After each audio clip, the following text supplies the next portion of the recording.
Scientists left baffled after finding Antarctica has not warmed for over 70 years.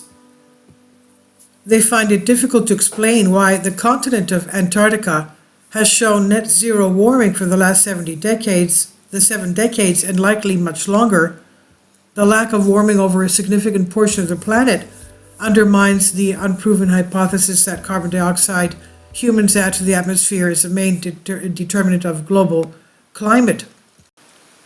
The Daily Skeptic reports, under settled science requirements, the significant debate over the inconvenient Antarctica data is of necessity being conducted well away from prying eyes in the mainstream media.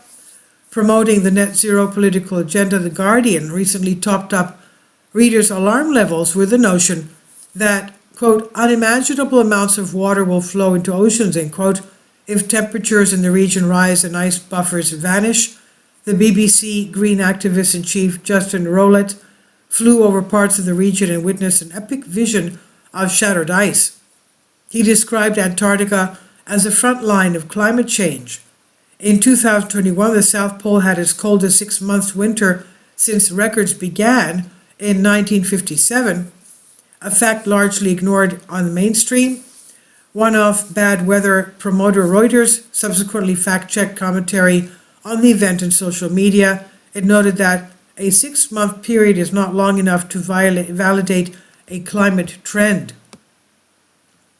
A recent paper from 2 climate scientists, Singh and Polvani, accepts that Antarctica has not warmed in the last 7 decades, despite an increase in the atmospheric greenhouse gases.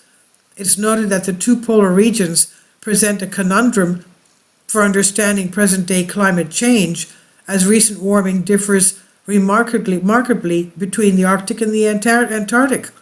The graph shows average Antarctica surface temperatures from 1984 to 2014, comparing the base period 1950-1980.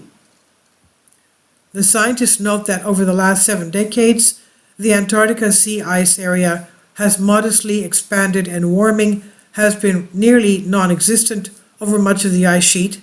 NASA estimates current Antarctica ice loss at 147 gigatons a year, but with 26.5 million gigatons still to go, this works out at an annual loss of 0.0005%.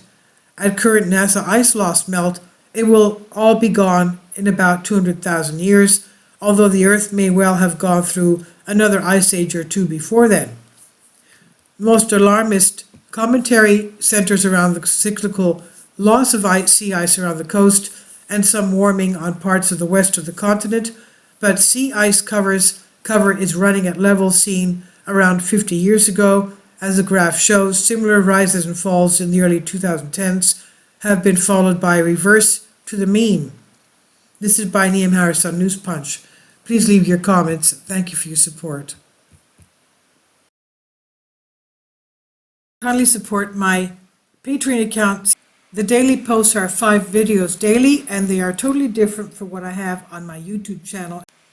Thank you so much for your support and that you find all my content so interesting. You'll find the Patreon account details in the description box.